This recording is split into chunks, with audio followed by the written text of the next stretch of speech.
Hello everyone, welcome to our channel. Today we are going to read equipartition theorem. तो ये topic thermodynamic and statistical mechanics का है। कुछ student बोल रहे थे कि इक्विपार्टीशन थ्योरम सर बता दीजिए, इसलिए ये टॉपिक हमने स्टार्ट किया है। तो स्टार्ट करते हैं। द इक्विपार्टीशन थ्योरम, तो इसके नाम से ही क्लियर है। Equi means equal, equal partition means divide या बंटवारा करना। तो किस चीज़ का बंटवारा होता है और कितना होता है, तो यही बताता है इक्विपार्टीशन थ्योरम। तो क्या कहता है देखते हैं। The available energy will be shared equally amongst the accessible degree of freedom of a system. तो इसका कहने का मतलब है कि जैसे मान लीजिए हम एक सिलेंडर ले लेते हैं और उसमें कोई गैस भर देते हैं और फिर उस सिलेंडर में बाहर से हम कुछ एनर्जी ट्रांसफ़र करते हैं। तो वो एनर्जी कैसे बटेगी सारे मॉलिक्यूल में, सारे एटम में जो भी हैं उस गैस के एटम या मॉलिक्यूल जो भी हैं। तो ये एक सिलेंडर जिसमें गैस भरा है, तो ये है एक हमारा सिस्टम है। तो जो हम एनर्जी बाहर से दिए हैं वो एनर्जी इक्वल इक्वल हर एक डिग्री ऑफ फ्रीडम में ऐड होती है। तो यहाँ पर डिग्री ऑफ फ्रीडम का क्या मतलब है? तो डिग्री ऑफ फ्रीडम एक नंबर होता है। तो एक सिस्टम को स्पेसिफाई करने के लिए जितने भी नंबर ऑफ़ वेरिएबल की यूज होती है, मिनिमम नंबर ऑफ़ वेरिएबल जितना भी यूज होता है, तो उस सिस्टम का उतना डिग्री ऑफ फ्रीडम होता है। तो डिग्री ऑफ फ्रीडम का हम डिफिनीसन ऐसा बोल सकते हैं कि the minimum number of variable use to specify the system. For example मान लीजिए कोई पार्टिकल है, वो फ्रीली मूव कर रहा है स्पेस में, तो डिग्री ऑफ फ्रीडम कितना होगा? तो हमारा डिग्री ऑफ फ्रीडम 3 होगा। कैसे होगा? जैसे वो पार्टिकल एक्स में मूव कर सकता है या वाई डायरेक्शन में मूव कर सकता है या जेड डायरेक्शन में मूव कर सकता है। तो हमें सिस्टम को स्पेसिफाई करने के लिए एक्स, वाई और जेड 3 कोऑर्डिनेट की ज़रूरत पड़ रही है, इसलिए हमें डिग्री ऑफ फ्रीडम 3 होगा इस सिस्टम का। जब एक पार्टिकल मूव कर रहा है फ्रीली स्पेस में, तो डिग्री ऑफ फ्रीडम 3 हो गया। अगर हम एक सिलेंडर में गैस भरे हैं, तो उस गैस के एटम को अगर हम एक पॉइंट पार्टिकल की तरह ट्रीट करें, तो वो एटम एक्स डायरेक्शन में मूव कर सकता है, वाई में मूव कर सकता है और जेड डायरेक्शन में मूव कर सकता है। तो उसके लिए भी डिग्री ऑफ फ्रीडम कितना हो गया? तो डिग्री ऑफ फ्रीडम 3 हो गया। तो इसको बोलते हैं ट्रांसलेशनल डिग्री ऑफ फ्रीडम, क्योंकि एटम एक प्लेस से दूसरे प्लेस पर मूव कर रहा है सिर्फ। तो अगर तो जो सिलेंडर के अंदर गैस है, उसके एटम या मॉलिक्यूल सिर्फ ट्रांसलेशनल मोशन ही नहीं करते हैं, बल्कि वो रोटेट भी होते हैं, वो वाइब्रेट भी होते हैं। तो रोटेशनल की करस्पॉन्डिंग भी डिग्री ऑफ फ्रीडम होगा और वाइब्रेशनल के करस्पॉन्डिंग भी डिग्री ऑफ फ्रीडम होगा। जैसे आपको एग्जांपल से समझाता हूँ। इसी एग्जांपल से मान लीजिए ये हमारा सिलेंडर है, उसमें एक गैस के एटम है। तो हम मान लीजिए अभी रेस्ट में है और हम इसमें कुछ एनर्जी बाहर से ऐड कर रहे हैं। तो जब एनर्जी मिलेगा तो एनर्जी सारे एटम में डिवाइड होगा और फिर एटम मूव करने लगेंगे। तो ऐसा तो है नहीं कि जो एटम है उसको जो एनर्जी मिली है वो सिर्फ एक ही एक्स डायरेक्शन में मूव करे। हमने इधर एक्स और इधर वाई मान लिया है, तो एक्स डायरेक्शन में मूव करे, ये भी एक्स में, ये भी एक्स में, ये भी एक्स, सारे एक्स में, एक्स डायरेक्शन में मूव करें। ऐसा तो होगा नहीं। अगर ऐसा होता तो ट्रांसलेशनल डिग्री ऑफ फ्रीडम कितना हो जाएगा? सिर्फ 1 ही हो जाता। लेकिन रियल में कैसे मूव करते हैं? गैस को अगर एनर्जी मिलती है तो ये इस डायरेक्शन में मान लीजिए मूव करेगा, ये इस डायरेक्शन में, ये इस डायरेक्शन में, ये इधर इधर इधर उधर। तो रैंडमली मोशन करते हैं वो एटम। तो कोई एटम एक्स में मूव करेगा, फिर कोई वाई में मूव करेगा, कोई जेड में मूव करेगा। फिर किसी दूसरे इंस्टेंट ऑफ टाइम पर जो एटम एक्स में मूव कर रहा था वो वाई में मूव करने लगेगा, और जो वाई मूव कर रहा था वो किसी दूसरे डायरेक्शन में मूव करने लगेगा। यानी कि अगर एटम सिर्फ ट्रांसलेशनल मोशन ही करते हैं, मान लीजिए वाइब्रेशन और रोटेशन नहीं है, तो हमें 3 डिग्री ऑफ फ्रीडम की ज़रूरत पड़ेगी।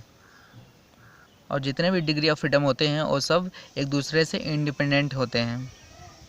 और अगर हम रोटेशनल कंसीडर करते हैं तो रोटेशनल की करस्पॉन्डिंग भी डिग्री ऑफ फ्रीडम होगा। उसी तरह वाइब्रेशन की करस्पॉन्डिंग भी डिग्री ऑफ फ्रीडम होगा, तब जाके हम पूरे सिस्टम को स्पेसिफाई कर सकते हैं। तो अब देखते हैं वो एनर्जी कितना कितना बढ़ता है सभी डिग्री ऑफ फ्रीडम में। तो the contribution of each degree of freedom to average thermal kinetic energy in thermal equilibrium at absolute temperature T is non relativistic case होता है जब एनर्जी, ये नॉन रिलेटिविस्टिक इसलिए होता है क्योंकि हम किसी एटम को एनर्जी देकर, थर्मल एनर्जी देकर उसको हम रिलेटिविस्टिक केस तक हम पहुंचा नहीं सकते हैं, तो वो हमेशा या कह लीजिए मोस्टली नॉन रिलेटिविस्टिक ही होता है। तो जब पार्टिकल की एनर्जी p²/2m होती है तो energy each degree of freedom में हाफ केविटी ऐड होता है। यानी कि जब डिग्री ऑफ फ्रीडम या कह लीजिए क्वाड्रेटिक डिग्री ऑफ फ्रीडम होता है तो एनर्जी हाफ केविटी ऐड होती है। क्वाड्रेटिक डिग्री ऑफ फ्रीडम करने का मतलब है कि जब एनर्जी किसी क्वांटिटी के स्क्वायर पर डिपेंड करती हो। तो यहाँ पर जैसे एनर्जी है p²/2m है, तो एनर्जी p मोमेंटम के स्क्वायर पर डिपेंड कर रही है, तो इसको बोलते हैं p की करस्पॉन्डिंग हमें 3 डिग्री ऑफ फ्रीडम मिलेगा, px, py और pz। तो इन तीनों डिग्री ऑफ फ्रीडम में हाफ केविटी एनर्जी ऐड होगी। लेकिन फोटॉन के लिए देख लेते हैं, एनर्जी p मोमेंटम की पावर 1 पर डिपेंड कर रहा है। तो जब एनर्जी किसी क्वांटिटी की पावर 1 पर डिपेंड कर रही हो तो एनर्जी केविटी ऐड होता है। और दूसरा पॉइंट है the contribution of each quadratic term in Hamiltonian to average thermal energy. Thermal energy मतलब काइनेटिक एनर्जी और potential energy in equilibrium at absolute temperature T is half k T. तो जहाँ भी एब्सोल्यूट टेम्परेचर लिखा होता है इसका मतलब होता है कि जो टेम्परेचर दिया हुआ है वो केल्विन यूनिट में है। तो इसका कहने का मतलब है अगर हमें हैमिल्टोनियन दिया हुआ हो और उसमें कई सारे टर्म हो सकते हैं, तो उस हैमिल्टोनियन में जो भी क्वाड्रेटिक टर्म होगा यानी कि कोई क्वांटिटी का स्क्वायर पावर होगा तो उसके करस्पॉन्डिंग एक हाफ केविटी एनर्जी ऐड होगा। तो यहाँ पर के भी है बोल्ट्जमैन कांस्टेंट और T है एब्सोल्यूट टेम्परेचर।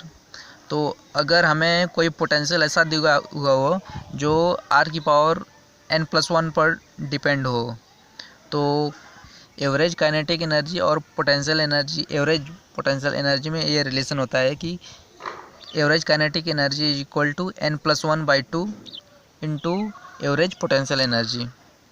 तो अब इस बात को ध्यान रखेंगे कि जब भी क्वाड्रेटिक डिग्री ऑफ फ्रीडम होगा तो उसके करस्पॉन्डिंग हम हाफ केविटी एनर्जी यूज करेंगे या ऐड करेंगे।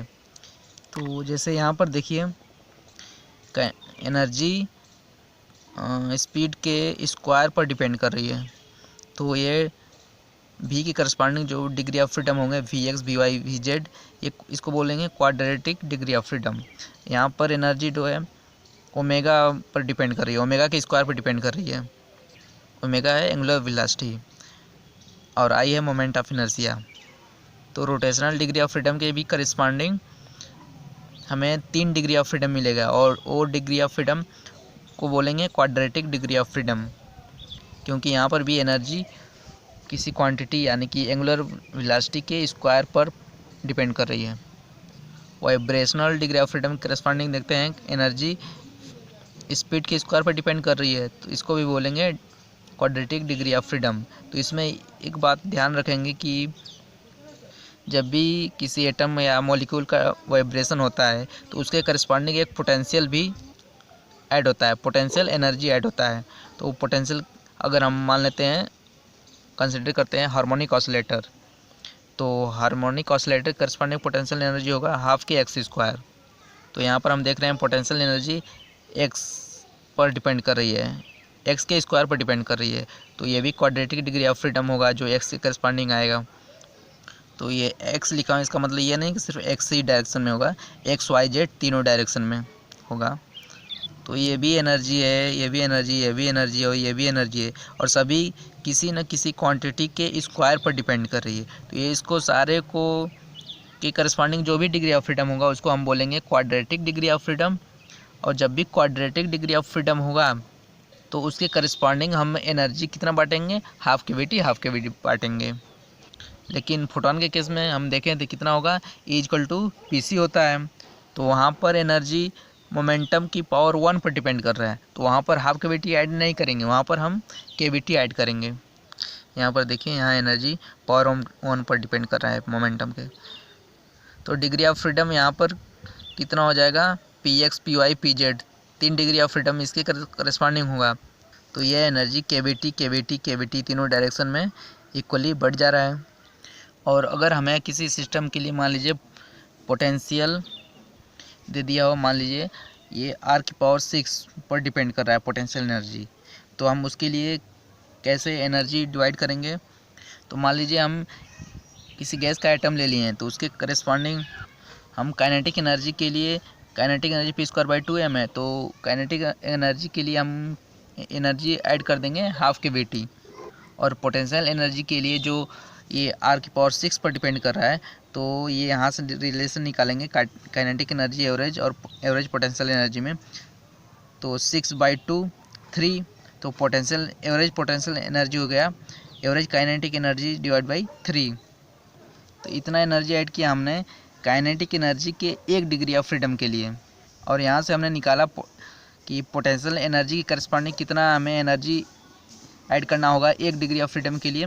काइनेटिक एनर्जी बाई 3 आया, तो काइनेटिक एनर्जी की करस्पॉन्डिंग हमने इतना ऐड किया था 1 डिग्री ऑफ फ्रीडम के लिए, तो इसका डिवाइड बाई 3, यानी कि पोटेंशियल एनर्जी के करस्पॉन्डिंग हम एनर्जी ऐड करेंगे वो हाफ KBT डिवाइड बाई 3। तो ये 1 degree of freedom kinetic energy के लिए हो गया, और ये 1 डिग्री ऑफ फ्रीडम यानी कि इस degree of freedom potential energy के लिए हो गया। अगर हमें डिग्री ऑफ फ्रीडम मान लीजिए पूरे सिस्टम के लिए n हो, तो n का मल्टीप्लाई कर देंगे, तो ये हो गया पूरे सिस्टम के लिए हमें कितना एनर्जी ऐड होगा वो हमें मिल जाएगा। तो यहाँ पर हमने वाइब्रेशन और रोटेशन ऐड नहीं किया। अगर वाइब्रेशन होता तो वाइब्रेशन का भी ऐड करते हैं, रोटेशन होता है रोटेशन का भी ऐड करते हैं। जैसे मोनो एटॉमिक गैस के लिए सिर्फ ट्रांसलेशनल मोशन ही होता है, मोनो एटॉमिक के लिए रोटेशन और वाइब्रेशन दोनों नेगलेक्ट करते हैं। तो अगर हमें कोई डाई एटॉमिक मॉलिक्यूल दे दिया हो या ट्राई एटॉमिक मॉलिक्यूल दे दिया, तो उसके लिए हम वाइब्रेशन और रोटेशन दोनों ऐड करेंगे। तो डिग्री ऑफ फ्रीडम कैसे निकालते हैं हम ये अगले लेक्चर में कैलकुलेट करेंगे कि मोनो एटॉमिक के लिए डिग्री ऑफ फ्रीडम कितना होगा और डाई एटॉमिक के लिए कितना होगा, ट्राई एटॉमिक के लिए कितना होगा। तो हम किसी एक कॉन्स्टिट्यूएंट का डिग्री ऑफ फ्रीडम पता कर लेते हैं, और जितने भी नंबर ऑफ पार्टिकल होते हैं उसके नंबर को मल्टीप्लाई करके हम पूरे सिस्टम का डिग्री ऑफ फ्रीडम पता कर लेते हैं। अब आपको ये बात ध्यान देने की ज़रूरत है कि इक्विपार्टीशन थ्योरम वैलिड कब कब होता है। The equipartition theorem is applicable for classical system above room temperature. तो क्लासिकल सिस्टम का मतलब जो सिस्टम मैक्सवेल बोल्ट्जमैन डिस्ट्रीब्यूशन को फॉलो करता हो वो क्लासिकल सिस्टम है। तो उसी क्लासिकल सिस्टम के लिए इक्विपार्टीशन थ्योरम वैलिड है, और टेम्परेचर कितना होना चाहिए, रूम टेम्परेचर से एबव होना चाहिए। तो अगर हमें F1 पता चल गया, अगर एक कॉन्स्टिट्यूएंट की डिग्री ऑफ फ्रीडम है, ये सिस्टम के एक कॉन्स्टिट्यूएंट का डिग्री ऑफ फ्रीडम है, और n number of constituent of the system, मान लें कि n हमें पार्टिकल हैं पूरे सिस्टम का, तो एक पार्टिकल का हमने डिग्री ऑफ फ्रीडम पता कर लिया F1, तो n इंटू F1 निकाल लेंगे, तो मैक्सिमम ये F क्या हो जाएगा, degree of freedom of the system. तो मैक्सिमम डिग्री ऑफ फ्रीडम कितना हो जाएगा, F max is equal to n into F1। तो अगले लेक्चर में हम मोनो एटॉमिक, डाई एटॉमिक और ट्राई एटॉमिक के लिए डिग्री ऑफ फ्रीडम निकालना चाहेंगे, और फिर उससे सिस्टम की टोटल एनर्जी कितनी होगी और हीट कैपेसिटी कितनी होगी, ये सब क्वांटिटी हम पता करेंगे। तो इक्विपार्टीशन थ्योरम का यही यूज होता है कि हम किसी सिस्टम की टोटल एनर्जी कैलकुलेट कर सकते हैं, टोटल इंटरनल एनर्जी। तो टोटल इंटरनल एनर्जी करने का मतलब है कि हम उसका kinetic energy, potential energy, vibration energy, जितने भी टाइप की एनर्जी होती हैं सारे एनर्जी को हम कंबाइंडली टोटल इंटरनल एनर्जी बोलते हैं। और टोटल एनर्जी निकालने के बाद हम हीट कैपेसिटी पता कर सकते हैं। तो heat capacity at constant volume, at constant pressure, ये सब पता कर सकते हैं। हीट कैपेसिटी आप जानते ही होंगे। ये होता है कि अगर पूरे सिस्टम का हमें 1 डिग्री टेम्परेचर या 1 केल्विन टेम्परेचर बढ़ाना या घटाना हो तो हमें कितनी एनर्जी बाहर से ऐड करना होगा या निकालना होगा, ये हमें पता चल जाएगा। तो अब रहने देते हैं यहीं तक। Thank you.